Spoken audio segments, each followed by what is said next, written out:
Hello students, good morning all of you and welcome again to our physics class. Students, today we are going to perform on the article. That article is center of mass. Although we have studied in last lecture about the center of mass and we have calculated the value, I think position vector of center of mass, that was m1 r1 plus m2 r2 divided by m1 plus m2. That was the position vector of center of mass. Today we will relate it with a n particle system and also different dimensions of x, y and z. Also we will represent it into integral form, and after that we will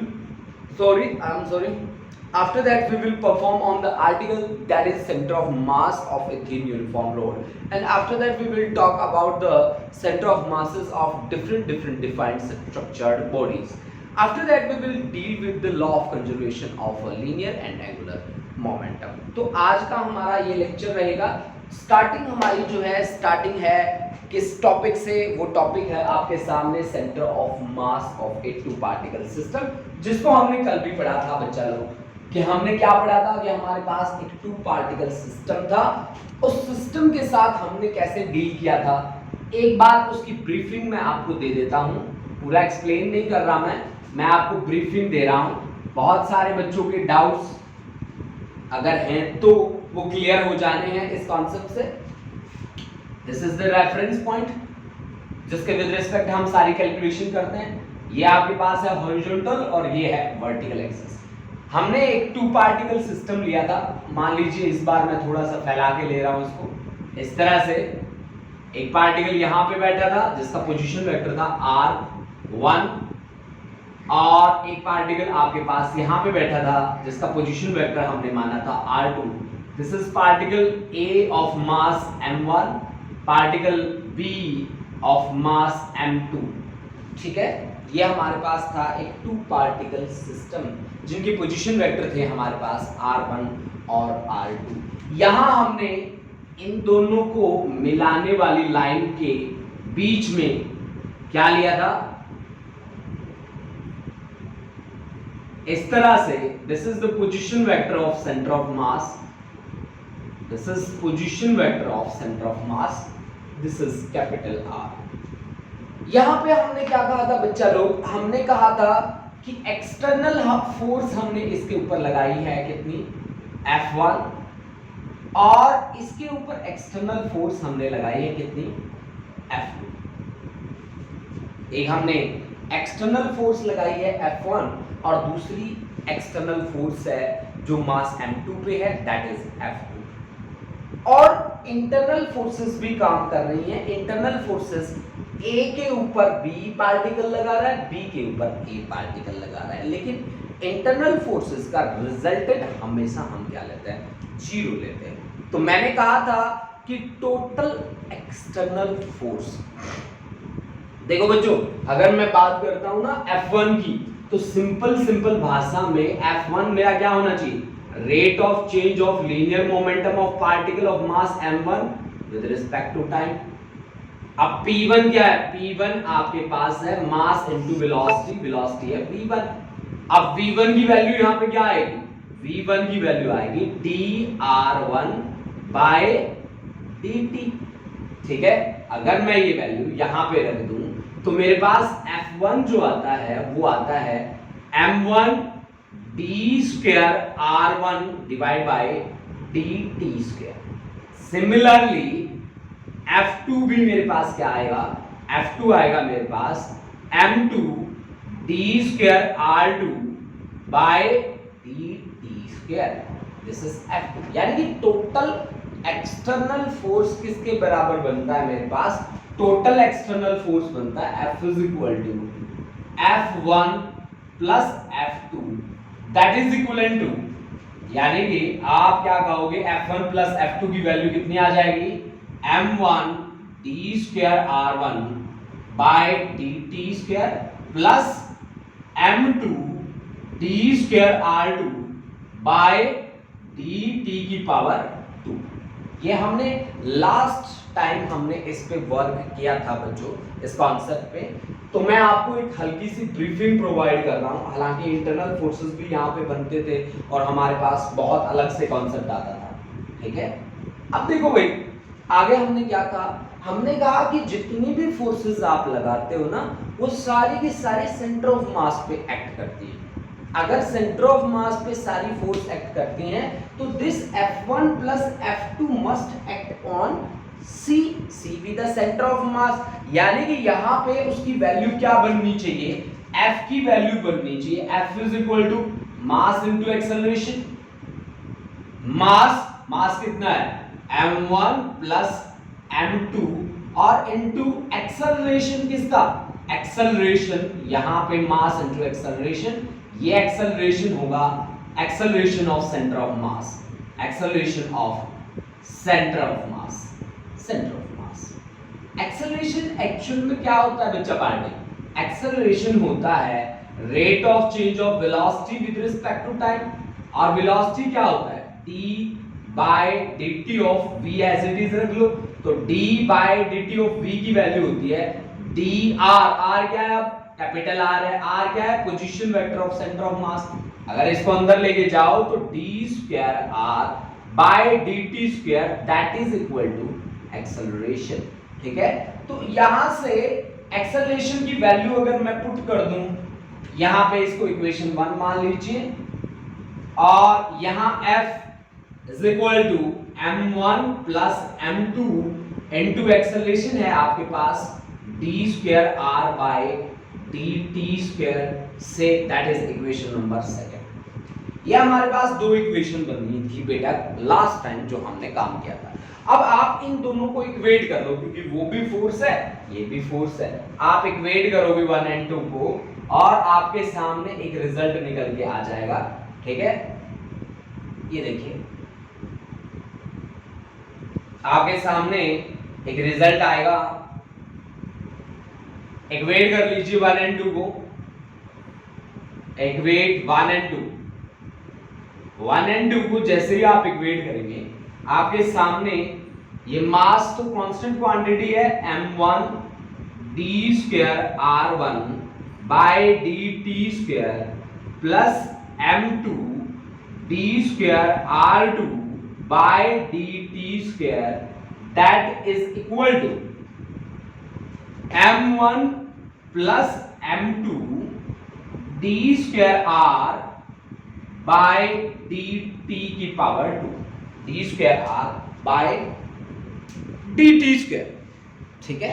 हालांकि मैं ये जो काम कर रहा हूं वो कल वाला ही कर रहा हूं बच्चों, अब तक मैंने कोई अलग काम नहीं किया है। अब देखो बच्चों, मास जो है ना वो हमेशा कांस्टेंट होता है, मास में वेरिएशन नहीं आती। आप जिस फिजिक्स को पढ़ रहे हो उस फिजिक्स का नाम है क्लासिकल फिजिक्स, और क्लासिकल फिजिक्स आपको कहता है, ठीक है, कि मास हमेशा क्या रहता है, कांस्टेंट रहता है या कंजर्व रहता है बच्चों, कांस्टेंट या कंजर्व्ड रहता है, ठीक है ना। कांस्टेंट बोल सकते हो या कंजर्व्ड भी आप बोल सकते हो, ठीक है। तो अगर मास कांस्टेंट रहता है तो इसको अंदर ले जा सकता हूं मैं, d square by dt square, mass को अंदर ले गया m1 r1 plus d square by dt square, इस मास को भी अंदर ले जाओ, और m2 r2, और इसको भी अंदर ले जा सकते हो आप d square by dt square और m1 प्लस m2 इनटू क्या r। अब देखो d square by dt square हर जगह पे कॉमन है, हर जगह पे कॉमन है, तो इसे कैंसिल कर दो, यहां से गया, यहां से गया, यहां से गया, तो आपके पास क्या बचा m1 r1 plus m2 r2 that is equal to m1 plus m2 into r। This r is position vector of centre of mass, इसको हमने बता रखा है पहले से आपको। तो r इज इक्वल टू क्या आया, r इज इक्वल टू आया m1 r1 plus m2 r2 divide by m1 plus m2। this is the final expression for position vector of center of mass of a two particle system, of a two particle system। देखो बच्चों, ये आपका final expression है centre of mass of a two particle system के लिए। आप इसको बहुत ही अच्छे से प्रिपेयर कर लें, ठीक है, क्योंकि अब इसी कॉन्सेप्ट को बेस बना के मुझे सारे के सारे काम करने होंगे। इसको बेस बनाऊंगा मैं, और इसी को बेस बना के मैं पूरा का पूरा वर्क परफॉर्म करूंगा, ठीक है, इसी पे बेस बनाऊंगा मैं। ठीक है, देखो कैसे काम होगा। देखो बच्चों, जब आपके सामने कोई भी एक्सप्रेशन हो और आपको उसके स्पेशल केसेस बनाने हो, बहुत इजी होता है। जैसे कि यहाँ पे अगर दोनों के मास सेम होते, if mass of both particles are same, मान लो यहां पे थोड़ी सी जगह बना के इसके स्पेशल केसेस कर देते हैं। If mass of both particles are same,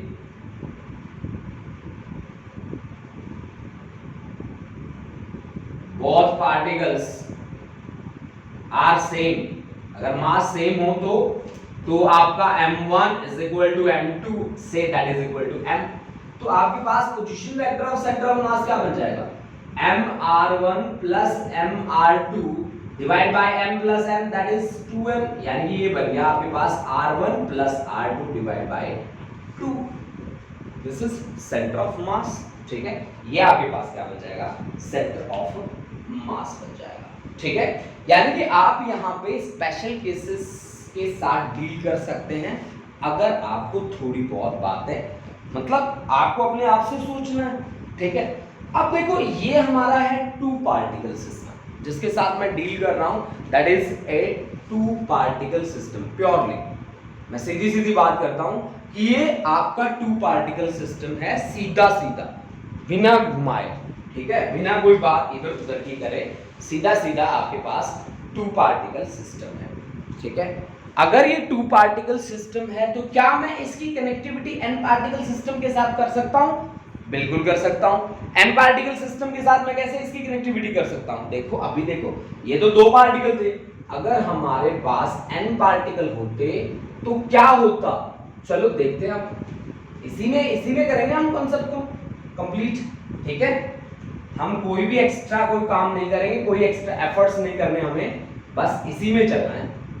देखो जी, अगर एन पार्टिकल सिस्टम होता तो कुछ ऐसा सीन बनता वहां पे, for N particle system, N particle system, N particle system के लिए आपके पास position vector of centre of mass बन जाता m1 r1 plus m2 r2 plus m3 r3, कहां तक चलता जाता, ऐसा ऐसा nth तक चलता जाता, mn rn। ओके, और divide by mass m1 plus m2 plus m3, और कहां तक चलता जाता, ये nth तक चलता जाता mn। तो इसका मतलब क्या था बच्चों कि हम इसको किसकी फॉर्म में लिख सकते हैं, सम ऑफ एन टर्म्स की फॉर्म में लिख सकते हैं। सम ऑफ एन टर्म्स की फॉर्म में कैसे लिखेंगे बताओ, summation i is equal to 1 to n m i r i divided by summation i is equal to 1 to n m i, this is equal to r। ठीक है, r be the position vector of center of mass of a n particle system now। ठीक है, now that deals with n particle system। अब देखो बेटा, भाई आपके पास कोई भी सिस्टम है n पार्टिकल, उसका समेशन mi, मतलब इन सभी मासेस को जोड़ोगे तो टोटल मास आएगा। I think this must be total mass of a n particle system, this is total mass of n particle system, n particle system, say that is equal to capital M, यानी कि position vector of centre of mass of A n particle system is 1 by m summation i is equal to 1 to n mi or ri, this is mi ri, this is for n particle system। अब देखो बच्चों, अब भी यहाँ पे हम बहुत सारी बातें ऐड कर सकते हैं। अब वो कैसे ऐड कर सकते हैं, मैंने पहले भी कहा था, ये आपको सोचना है, ये आपको करना है। ठीक है, ये कॉन्सेप्ट ऐसा है जिसको आप जितना घुमाना चाहोगे उतना आप इजीली घुमा सकते हो, आपको पता भी नहीं लगेगा कि आपने अपने कॉन्सेप्ट को इतना आगे तक लेके जा चुके हो। चलो अब हम बातें इस पे करते ही रहेंगे। चलो स्टार्ट करते हैं, आगे और भी बातें करना इसके ऊपर। और इसकी बातें बहुत इजी है बच्चों, इसमें कोई डाउट मेरे ख्याल से आना नहीं चाहिए आप लोगों को। अगर आएगा तो मैं आपके डाउट्स भी लूंगा, आप टेंशन ना लो। जो भी बातें, जो भी डाउट्स आपके आएंगे वो डाउट्स मैं आपके क्लियर करूंगा, ठीक है। लेकिन काफी ज्यादा इजी होने के कारण मैं इसको एक्सप्लेन करता ही जा रहा हूं लगातार, ठीक है। चलो बात करते हैं। देखो, अगर ये आप पोजीशन वेक्टर 3 डायमेंशन में लाई करता है, मान लो ये z एक्सिस है, ये x y z में लाई करता है, तो क्या मैं इसको ऐसे लिख सकता हूं r वेक्टर का x coordinate along x axis, y coordinate along y axis, z coordinate along z axis. तो छोटे वाले ri को भी लिख सकता हूं फिर मैं। छोटे वाला ri क्या है? x का i component along x axis plus y का i component along y axis plus z का i component along z axis. i cap, j cap and k cap represent, क्या रिप्रेजेंट करते हैं? Unit vector along x axis, y axis and z axis, ठीक है। अगर मैं ये दोनों वैल्यू यहां पे रख दूं, मतलब r वेक्टर की जगह पे क्या रखना है मेरे को? x capital X into y cap plus capital Y into j cap plus capital Z into k cap, that is equal to, अब भाई क्या चीज है, अब 1/m तो बाहर है, ठीक है। फिर आगे लगाया जी समेशन, समेशन है i is equal to 1 to n, अंदर है जी mi। अब है ri की वैल्यू, ri की वैल्यू क्या लिखी है हमने? ri की वैल्यू हमने लिखी है x i into I cap plus y i into J cap plus z i into के कैप। ये वैल्यू हमने रखी है अंदर। मतलब अगर मैं x वाली वैल्यू को x वाली वैल्यू के साथ ही मिलान करना चाहूं तो मेरे पास क्या आएगा? x is equal to 1/m बाहर है, summation i is equal to 1 to n mi into xi, ठीक है। y वाली वैल्यू का y वाली वैल्यू के साथ ही मिलान करना चाहूं तो y इज इक्वल टू क्या आएगा? 1/m summation i is equal to 1 to n mi और इंटू yi, ठीक है। इसी तरह से सिमिलरली आपके पास z क्या आएगा? 1/m summation i is equal to 1 to n mi और zi। These are the different values for x, y and z, ठीक है। ये x के लिए वैल्यू आ गई इक्वेट करके, y के लिए वैल्यू आ गई और z के लिए आपके सामने वैल्यू आ चुकी है बच्चों। यानी कि x के लिए भी वैल्यू आपके पास है, y के लिए भी वैल्यू आपके पास है, z के लिए भी वैल्यू आपके पास है। लेकिन एक सिंपल स्टेप था जिसमें आपने r को क्या माना? r की वैल्यू आपने ये मानी थी, x कैपिटल X लिया था, कैपिटल Y कैपिटल Z और इनको i cap, j cap, k cap के साथ मल्टीप्लाई किया। इसी तरह से आपने ri के लिए काम किया, ri को xi, yi और zi में आपने ब्रेक किया और ब्रेक करने के बाद उनको i, j, k कोएफिशिएंट्स के साथ मल्टीप्लाई किया और मल्टीप्लाई करके आपके सामने कुछ रिजल्ट कुछ इस तरह से आपके सामने आए। अब देखो बच्चों, अगर यहाँ पे अब फिर मैं देखो छोटी छोटी बातें हैं, बहुत ज्यादा बड़ी बातें मैं नहीं कर रहा, छोटी छोटी बातें हैं, लेकिन आपको बड़े ध्यान से इनको कवर करना है, ठीक है। बड़े ध्यान से इसलिए कवर करना है कि कहीं ना कहीं ये आपके आईआईटी जेईई में न्यूमेरिकल में प्रॉब्लम क्रिएट कर देता है। बाकी तो कोई बात नहीं है, सिलेबस की तरफ से तो आप छुट्टी है इनकी, आप चाहे इनको प्रिपेयर ना ही करो, लेकिन हाँ न्यूमेरिकली आपकी बड़ी हेल्प करने वाली हैं ये बातें। तो इसलिए मैं कहता हूं कि आप इनको जरूर प्रिपेयर करें इन चीजों को, ठीक है। चलो हम आगे फिर थोड़ी बहुत और भी बातें करते हैं इन्हीं पे बेस होके, ठीक है। इन्हीं पे बेस होके कुछ एक बातें और की जाएं, ऐसी बातें जो हमें कोई ना कोई अच्छा सा कॉन्सेप्ट भी बता दें। देखो बच्चों, अब मैं क्या करने वाला हूं, अब मैं इस मास mi की जगह पे छोटा सा मास ले रहा हूं डेल्टा mi, ठीक है। अब डेल्टा mi और समेशन में मैं ले रहा हूं, जिसको मैं बाद में इंटीग्रेशन में कन्वर्ट करूंगा बच्चों। इसको मैं आगे चल के इंटीग्रेशन में कन्वर्ट कर दूंगा। कैसे कन्वर्ट कर दूंगा आप देखना। देखो बच्चों, x की वैल्यू आपने लिख रखी है वहां पे 1/m summation i is equal to 1 to n, और यहां पे लिख रहा हूं मैं डेल्टा एम आई, मतलब छोटा सा मास ले रहा हूं मैं, और इनटू एक्स आई। इसी तरह से मैं y की वैल्यू लिख रहा हूं y is equal to 1/m summation i is equal to 1 to n delta M I, हर जगह डेल्टा एम आई ले रहा हूं मैं वाई आई, और इसी तरह से मैं z के लिए भी वैल्यू लिख रहा हूं, और z के लिए वैल्यू है मेरी 1/m summation i is equal to 1 to n और डेल्टा एम आई और z आई। z देखो बेटा, तीनों मैंने x y और z यहाँ पे लिए हैं। अब देखो बच्चों, हमारे पास क्या चीज होगी जो कन्वर्टेबल होगी। समेशन जो है हमारे पास i is equal to 1 to n delta M आई और इनटू एक्स आई। इस चीज को हम इंटीग्रेशन एक्स आई को x लिख देंगे, डेल्टा m को क्या लिख देंगे, dm लिख देंगे, इंटीग्रेशन x dm।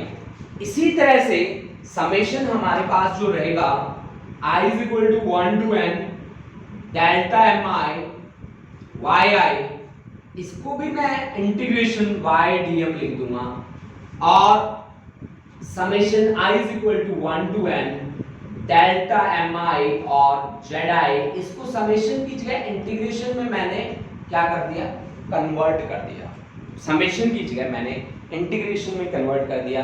तो फिर मेरे पास x y और z की वैल्यूज क्या बन जाएंगी, यहां से मेरे पास x इज इक्वल टू बन जाएगा 1/m इंटीग्रेशन x dm, यहां से मेरे पास y बन जाएगा 1/m y dm, और मेरे पास यहां से z इज इक्वल टू बन जाएगा 1/m z dm। तो ये तीनों की तीनों मेरे पास डिफरेंट वैल्यूज यहाँ पे आ जाएंगी बच्चा लोग। देखो बच्चों, जो मैंने आपको एक्सप्रेशन करवाया है, हो सकता है स्टार्टिंग में जब आपने इसको देखा है, जब आपने इसको पढ़ा है, हो सकता है आप थोड़े बहुत पजल हो सकते हैं, लेकिन जैसे ही आप अपने आप से इस एक्सप्रेशन को सॉल्व करेंगे और थोड़ा सा पढ़ के देखेंगे तो ये आपके टिप्स पे आ जाएगा। बहुत ही ज़्यादा कॉम्प्लिकेटेड डिफिकल्ट जैसा वर्ड इसमें नहीं है, बट ज़रूरत है आपको एक बार खुद से करने की। इस टॉपिक के डाउट्स में नहीं ले सकता, क्योंकि इस टॉपिक में डाउट जैसे वर्ड्स पैदा नहीं हो सकते। हाँ, आपके दिमाग में बड़ी अनसर्टेनिटी होगी, लेकिन जैसे ही आप इस टॉपिक को एक बार खुद से कवर करेंगे, एक बार रफली पढ़ के देखेंगे, आपके सारे के सारे डाउट्स क्लियर हो जाएंगे।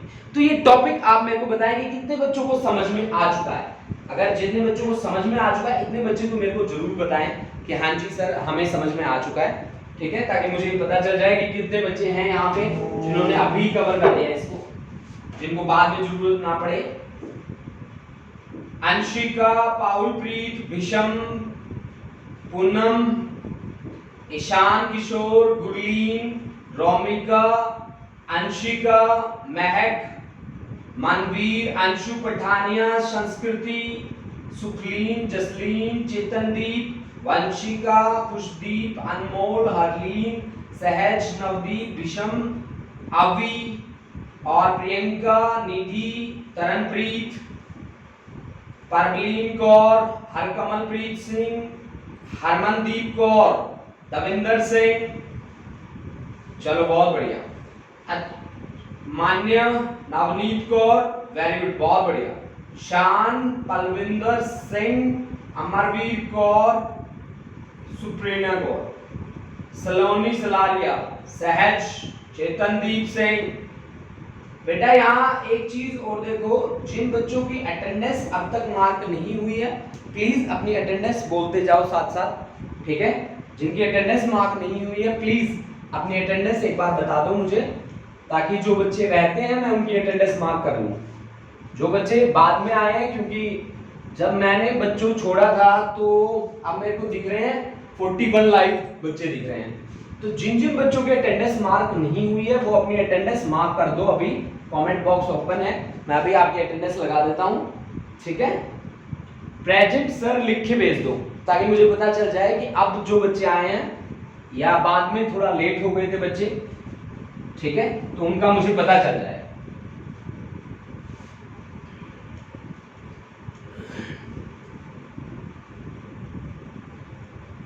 देखो बच्चों, अब मैं जो कॉन्सेप्ट करने वाला हूं, that concept is centre of mass of result bodies, ठीक है।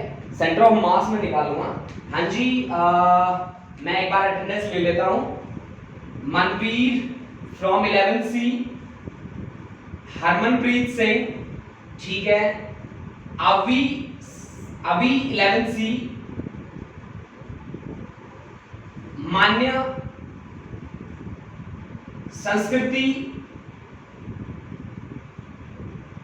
और जो बच्चा लाइव आ चुका है प्लीज अपनी अटेंडेंस एक बार मार्क करवा दे बच्चा।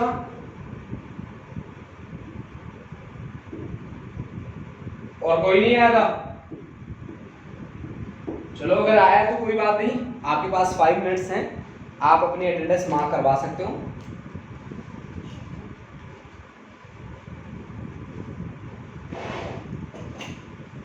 देखो बच्चों, मैं आपको centre of mass of a thin uniform road आपको निकाल के दिखाऊंगा यहाँ पे। अच्छा, संस्कृति की बात किसी की नहीं है, ठीक है। देखो बच्चों, सेंटर ऑफ मास मेरे को निकालना है। सेंटर ऑफ मास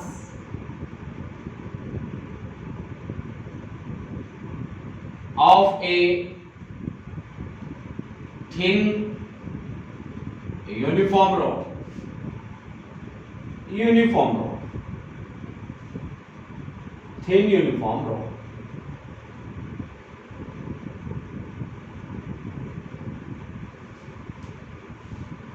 देखो बच्चों, जितने भी हमारे पास डिफाइंड ज्योमेट्री हैं, चाहे आप यहाँ पे रोड की बात कर रहे हो, तो रोड का जो सेंटर होगा ना, वही उसका सेंटर ऑफ मास होगा। जो उसका सेंट्रल पॉइंट है, जो इसका मिड पॉइंट है, वही उसका सेंटर ऑफ मास है।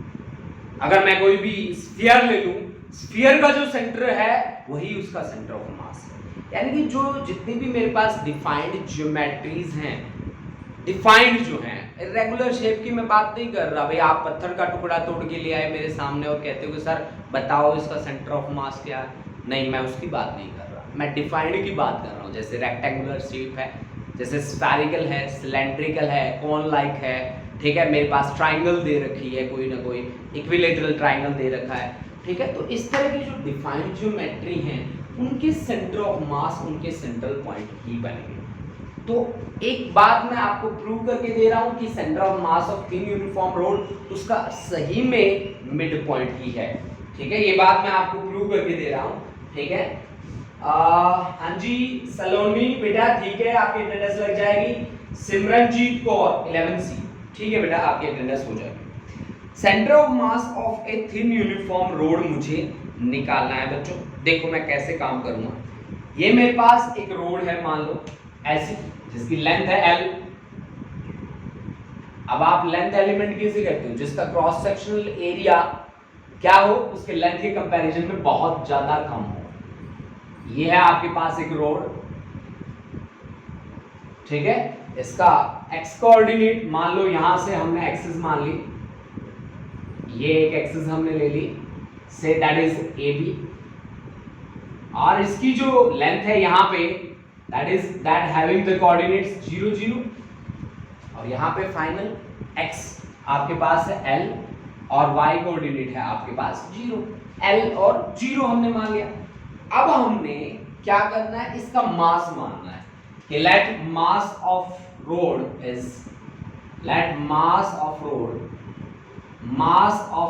is capital M and let length is equal to capital L आपने मानी है, तो मास पर यूनिट लेंथ कितना हुआ, mass per unit length that is M by L, mass per unit length. अब देखो बच्चों, आपने जैसे पीछे काम किया था वैसे ही काम करना है। यहां पे एक छोटा सा मास एलिमेंट बाहर निकालना है, जिसका मास है dm, ठीक है, उसकी जो विड्थ है वो है dx, dx विड्थ है और एक्सिस से x डिस्टेंस पे लाई करता है, एक्सिस से x डिस्टेंस पे लाई करता है, यहां से 0 0 वाले कॉर्नर से x डिस्टेंस पे लाई करता है। अब आप मेरे को बताओ कि इसका मास कितना होगा। भाई आपके पास लेंथ l का मास है कितना m, एक यूनिट लेंथ का मास कितना होगा m/l। अब आपके पास कितना है dx लेंथ है, तो dx का मास कितना होगा m/l into dx, that is equal to dm, that is equal to dm। अब देखो, अगर आपको सेंटर ऑफ मास निकालना है, आपने थोड़ी देर पहले मेरे सामने फॉर्मूला बनाया था, x सेंटर ऑफ मास आपके सामने था 1/m integration x dm, x dm था आपके सामने, ठीक है। अब dm की वैल्यू तो आप निकाले बैठे हो, dm की वैल्यू तो m/l into dx है, तो आप ये वैल्यू रखो dm की वैल्यू जो है वो है m/l into dx। रखो भाई, x cm is equal to 1/m, x dm की वैल्यू है m/l into dx, ठीक है। तो m/l बाहर आएगा, पहले से 1/m बैठा है, इंटीग्रेशन x dm, ठीक है, x और dm। आप कहां से लेकर कहां तक चल रहे हो, 0 से लेकर l तक, क्योंकि x का कोऑर्डिनेट यहाँ पे 0, यहाँ पे l, तो 0 से लेकर l तक। इंटीग्रेशन का क्या रूल होता है कि पावर एक बढ़ जाती है, m से m कैंसिल आउट, आपके पास 1/l, x का क्या होगा x dx बनेगा ना भाई, ये x dx, ये dx था, तो x dx का क्या हो जाएगा x²/2 और 0 से लेकर कहां तक l तक, तो ये बन गया आपके पास 1/l, l²/2 और -0 upper limit minus lower limit, तो ये आपके पास आ जाएगा l/2, ठीक है। l/2 आपके सामने आ चुका है। क्या आप इसी तरह से y के लिए भी काम कर सकते हैं? हाँ जी, हम y के लिए भी काम कर सकते हैं। तो y के लिए क्या मेरे पास यहाँ पे y का कोई कोऑर्डिनेट है? y के लिए भी मेरे पास 1/m y dm आना चाहिए था। क्या y का कोऑर्डिनेट है? नहीं है। नहीं है तो y की वैल्यू क्या आएगी? 0। y का कोऑर्डिनेट ही नहीं है, आप x के अलोंग ही चल रहे हो। देख लो y का यहाँ पे भी 0, यहाँ पे भी 0, तो यानी कि आपके पास सेंटर ऑफ मास क्या आ गया? l/2 xcm, l/2 मतलब इसकी जो लेंथ है उसका मिड पॉइंट जो है वही इसका क्या बनेगा? सेंटर ऑफ मास बनेगा। वही इसका क्या बनेगा? सेंटर ऑफ मास बनेगा। ठीक है, तो हमारे पास ये कॉन्सेप्ट था, ये आर्टिकल था सेंटर ऑफ मास के लिए कि किस तरह से हम एक डिफाइंड ज्योमेट्री के लिए उसका सेंटर ऑफ मास कैलकुलेट कर सकते हैं। अगर आपके सामने ऐसे कोई न्यूमेरिकल आते हैं तो आपको बच्चों जो हमने फॉर्मूला लास्ट टाइम में बनाया था ना, xcm, ycm और zcm, हमने वहां पे cm नहीं लिखा था, x, y और z ही लिखा था। वो सेंटर ऑफ मास के लिए स्टैंड करता था बच्चों। आपको याद होगा कैपिटल R जो पोजीशन वेक्टर था सेंटर ऑफ मास का, उसको हमने ब्रेक किया था x, y और z कंपोनेंट में। तो वो x सेंटर ऑफ मास वाला ही था, y सेंटर ऑफ मास वाला ही था और z भी सेंटर ऑफ मास वाला ही था। ठीक है ना? तो इस चीज को आप बहुत ही अच्छी तरीके से ध्यान रखें चपाटी। और उसके बाद आपके पास जो डिफाइंड ज्योमेट्री होंगी उनके जो सेंटर बनेंगे वही उनके सेंटर ऑफ मास कहलाएंगे, वही उनके सेंटर ऑफ मास कहलाएंगे। Now we have to deal with the next topic, and that next topic is law of conservation of linear momentum, center of mass of thin uniform rod हम deal कर चुके हैं। Law of conservation of linear momentum and angular momentum से मेरे को deal करना है। देखो कैसे मैं डील करूँगा बच्चों। एक बात आप हमेशा याद रखना कि लीनियर मोशन में total energy, linear momentum, charge और मास हमेशा कंजर्व रहते हैं, हमेशा कंजर्व रहेंगे। इस बात को चाहे आप नोट करके रख लो कि लीनियर मोशन में लीनियर मोमेंटम, टोटल एनर्जी, मास और चार्ज हमेशा कंजर्व्ड रहते हैं, हमेशा। मतलब कभी भी ऐसी कोई सिचुएशन नहीं आएगी जहां पे वो कंजर्व ना हो।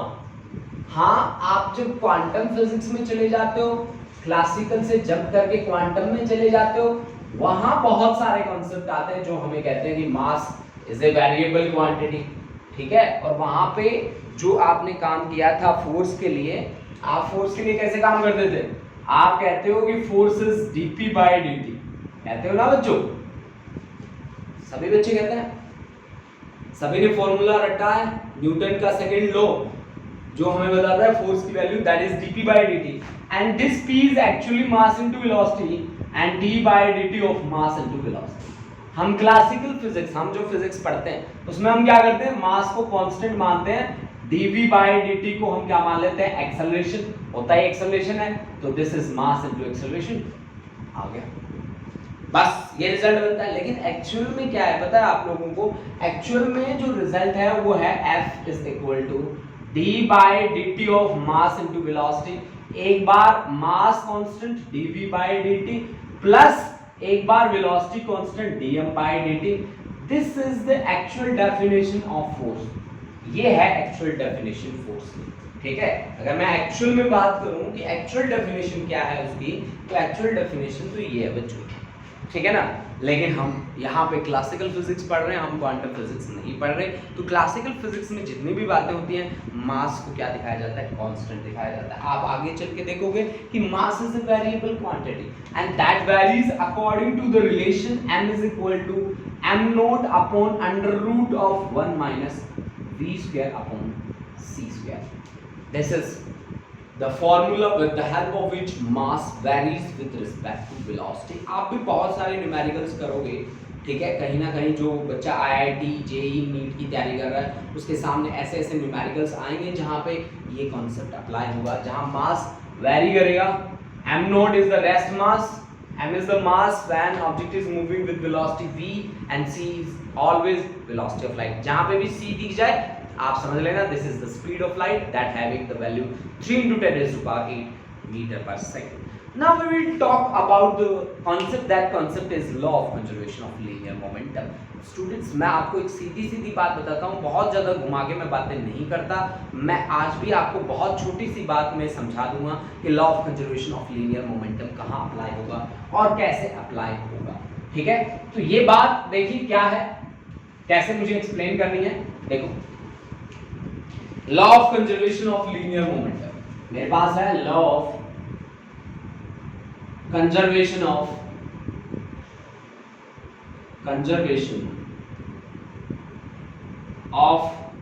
Linear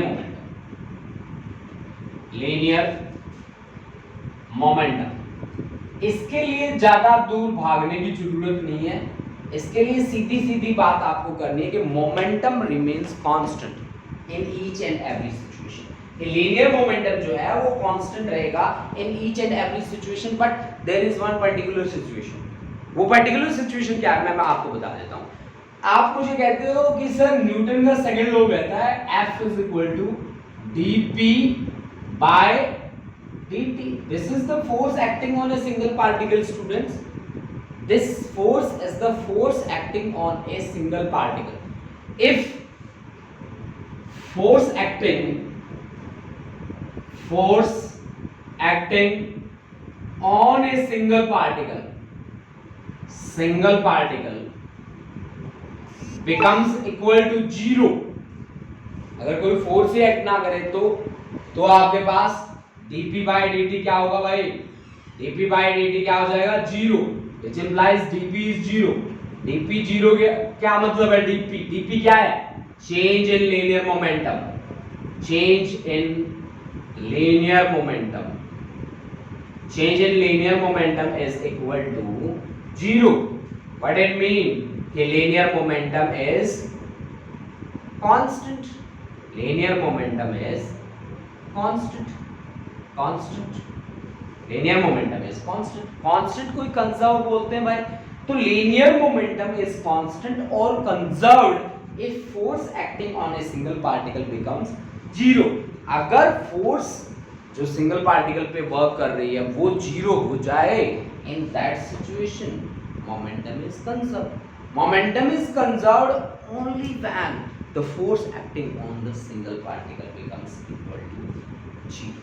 force acting on the single particle becomes equal to zero.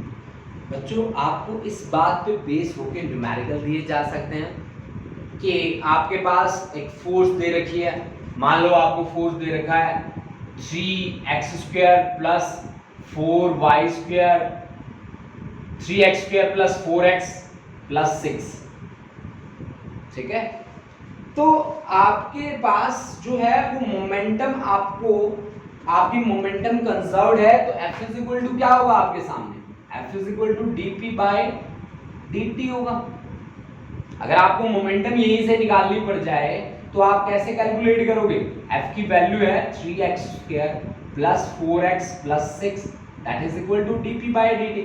तो यहां से आप चेंज इन मोमेंटम आप बहुत आसानी से निकाल सकते हो, या मोमेंटम भी आप निकाल सकते हो। मतलब इस बात पे बेस होके भी आप न्यूमेरिकल बना सकते हो धड़ालने से। बस आपका जो दिमाग है वो सही से काम कर जाना चाहिए कि हाँ जी मेरे को क्या चाहिए और मेरे को क्या निकालना है। आप समझ पा रहे हैं मेरी बात कि भाई आप F is equal to dp by dt, यहाँ कॉन्सेप्ट क्या बनता है, dp is equal to zero, मतलब मोमेंटम में कोई चेंज नहीं होता, ठीक है। कब नहीं होता, जब फोर्स क्या हो जाता है, जीरो। मतलब ऐसी बातें आपसे न्यूमेरिकली भी पूछ सकता है अगला, तो आप उसको उसके लिए क्या कर रखें, अपने आप को प्रिपेयर रखें बच्चों, ठीक है। तो अब हमारा जो टाइम है आज के लिए, हमारा टाइम ओवर हो चुका है, ठीक है। तो मिलते हैं हम नेक्स्ट क्लास में बच्चों, और नए कॉन्सेप्ट्स के साथ, जिसमें हम टॉर्क के साथ डील करेंगे, एंगुलर मोमेंटम के साथ डील करेंगे, उनको कार्टेशियन फॉर्म में रखेंगे, पोलर फॉर्म में रखेंगे, और भी हमारे पास टॉपिक होंगे जिन टॉपिक के साथ हम डील करेंगे। और इस चैप्टर की पीडीएफ फाइल मैंने आपको भेजी थी, आज एक पीडीएफ फाइल और भेज रहा हूँ आप लोगों को। जो बच्चे मेरे साथ व्हाट्सएप पे कनेक्ट नहीं है वो व्हाट्सएप पे मैसेज भेजो, मैं उनके नंबर सेव कर लूँगा। नंबर सेव होते ही आपके पास असाइनमेंट पर्सनली आएगी आपके पास, ठीक है। पर्सनली आपके पास असाइनमेंट पहुंच जाएगा और आप उस असाइनमेंट को सॉल्व कर सकते हैं। देखो बच्चों, इसके साथ साथ मैं रोटेशनल मोशन के न्यूमेरिकल के लिए वर्कशीट बनाई है मैंने अलग से, वो वर्कशीट भी आप लोगों को प्रिपेयर करनी है। उसमें सॉल्व भी रहेंगे, अनसॉल्व्ड न्यूमेरिकल भी रहेंगे, तो वो सारे के सारे न्यूमेरिकल आप लोग ट्राई करोगे, ठीक है। तो वो वर्कशीट आपको चैप्टर कंप्लीट होने के बाद मिलेगी, जिसमें सॉल्व न्यूमेरिकल भी हैं, अनसॉल्व्ड भी हैं, सारे के सारे IIT JEE नीट बेस्ड हैं, ठीक है। तो आप इसी तरह से जुड़े रहिए। आज की हमारी क्लास कैसी रही कमेंट बॉक्स में आके जरूर बताएं बच्चों, क्योंकि आपके जो कमेंट्स हैं वो मेरे लिए बहुत ज़्यादा मायने रखते हैं, ठीक है। तो आज की क्लास वैसे तो मुझे जहाँ तक लगता है काफ़ी ईजी थी, लेकिन फिर भी अगर आपने डिफ़िकल्टीज फेस करी है प्लीज़ आप मेरे को जरूर बताएं, ठीक है। चलो आइए कमेंट बॉक्स में, ठीक है। चेतनदीप ग्रेट क्लास, थैंक यू बेटा। Navdeep thank you sir, thank you बेटा। मैक, ईशान, आशदीप, निधि सर वेरिएबल मास, एक मिनट मैं इनके कमेंट पढ़ लेता हूँ। सर वेरिएबल मास में हम ये क्यों बोलते हैं कि मैक्सिमम टाइम वेलोसिटी कांस्टेंट होती है। हाँ, उसमें ना एक पर्टिकुलर इंस्टेंट पे बात करी जाती है निधि, उसमें एक इंस्टेंट पे बात करी जाती है, उस इंस्टेंट पे वेलोसिटी चेक करनी होती है आपको। यानी कि वो वेलोसिटी है ना, इंस्टेंटेनियस वेलोसिटी होती है बेटा। जैसे कि मान लो आप 100 किलोमीटर पर आवर की स्पीड से जा रहे हो किसी टाइम पे 1257 पे, तो वो वेलोसिटी आपने कौन सी ली है, इंस्टेंटेनियस ली है बेटा, ठीक है। Parveen Gaur great class, thank you sir, thank you बेटा। Chirag sir add me in the group, हाँ चिराग आप मेरे को व्हाट्सएप कर लो, ठीक है। व्हाट्सएप करते ही आपके नंबर में ऐड कर दूंगा। Sahaj thank you, Prince thank you, Chirag बेटा thank you, Jasleen, Gurleen Singh sir we have to put dp is equal to 0।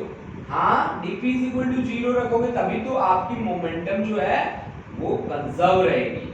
dp is equal to 0 रखोगे तभी तो आपकी मोमेंटम कंजर्व रहेगी, ठीक है। Sukleen, Davinder, Harsimran Bajwa, thank you all of you बच्चों।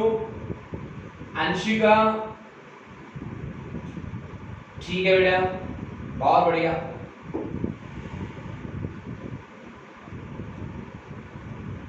इन क्वेश्चन, अच्छा, वो जो मैंने क्वेश्चन बताया वो तो बेटा मैंने ऐसे कहा था आपको कि आप अपनी तरफ से कोई क्वेश्चन बना सकते हो, आप अपनी तरफ से बना के देखो वो क्वेश्चन को, ठीक है। Priyanka understood sir, thank you बेटा। बच्चों क्वेश्चन आपको अपनी तरफ से बनाना है बेटा। यस सर, मोमेंटम कंजर्व सिर्फ यूनिफॉर्म वेलोसिटी में होगा, हाँ बिल्कुल यूनिफॉर्मली अगर मूव करेगा, क्योंकि मोमेंटम कंजर्व कब रहेगा, जब मास इनटू वेलोसिटी कांस्टेंट रहेगा। अब मास इनटू वेलोसिटी कांस्टेंट कब रहेगा, मास तो आप कहते हो कांस्टेंट ही रहता है, तो जब वेलोसिटी कांस्टेंट रहेगा तब ना, तो यानी कि यूनिफॉर्म वेलोसिटी हमें चाहिए बेटा उसके लिए, ठीक है। Poonam Walia, thank you sir, it is the easiest way to learn the physics here, thank you बेटा। Nidhi, yes sir, momentum conserve सिर्फ यूनिफॉर्म वेलोसिटी में होगा, हाँ जी, बिल्कुल बच्चों। चलो बच्चों मिलते हैं कल नेक्स्ट क्लास में, तब तक के लिए सभी बच्चों को आदाब, सत श्री अकाल, नमस्ते, टाटा, बाय बाय, और नेक्स्ट क्लास में मिलते हैं बच्चों।